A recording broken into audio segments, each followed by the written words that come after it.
नमस्कार दोस्तों, आपका स्वागत है। इंग्लिश शिक्षण शास्त्र के लिए आपके सामने अगला वीडियो प्रस्तुत है। चलिए देखते हैं। Who said reading make a full man, writing an exact man and conference a ready man. तो ये कथन जो है ये किसने कहा था, ये हमें बताना है।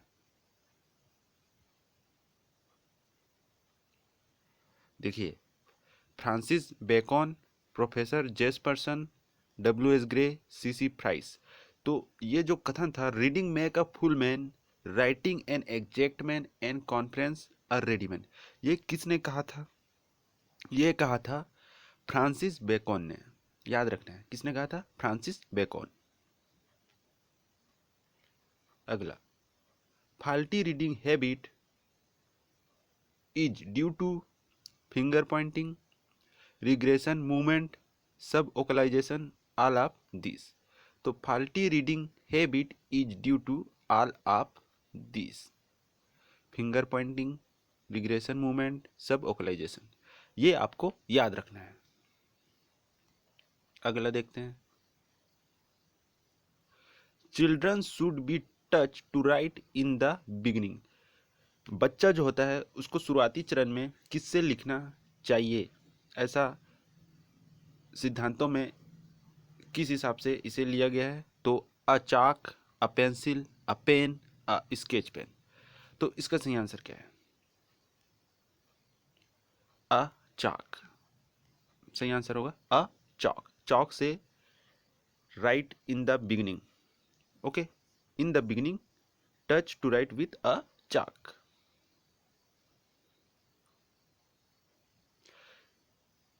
The method of teaching is based on the objective, content, learner, teacher. तो जो मेथड है टीचिंग का वो किस पे बेस्ड होना चाहिए? तो the method of teaching is based on the, इसका सही आंसर होगा लर्नर। जो the method of teaching is based on the learner, जो सीखने वाले हैं उस आधार पर जो टीचिंग मेथड है वो होना चाहिए।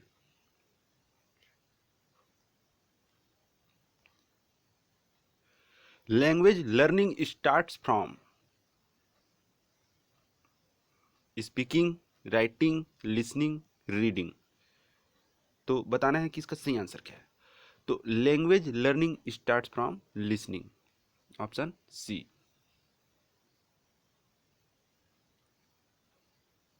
अगला प्रश्न देखते हैं। In translation cum grammar method, English is touch with the help of.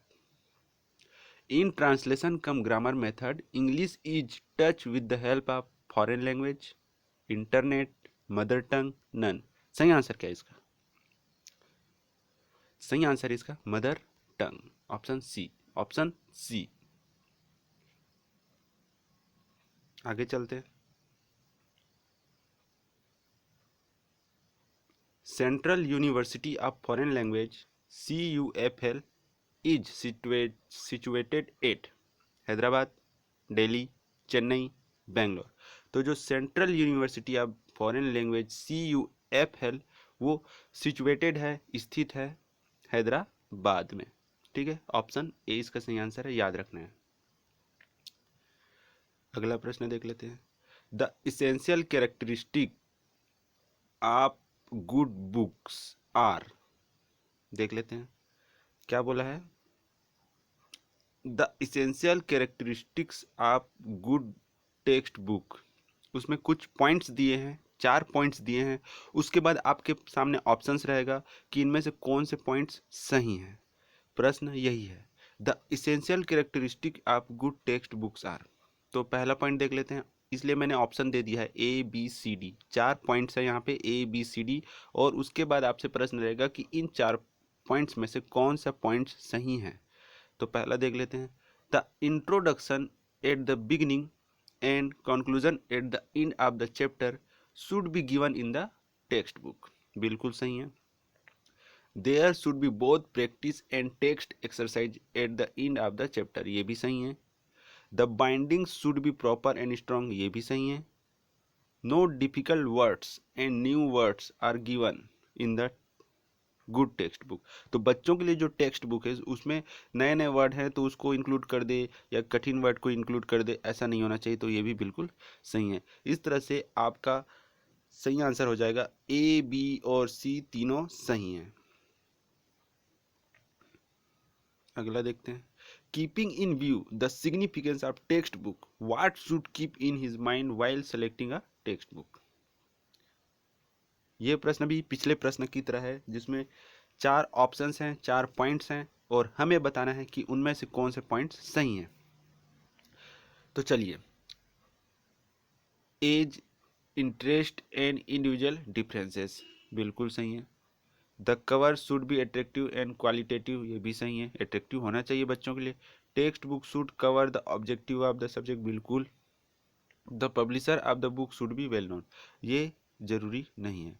तो ए, बी और सी कम जरूरी है, ये होना चाहिए। Keeping in view the significance of text book, what should keep in his mind while selecting a text book. तो as, interest, individual differences ये होना चाहिए। The cover should be attractive and quantitative qualitative होना चाहिए। Text book should cover the objective of the subject होना चाहिए।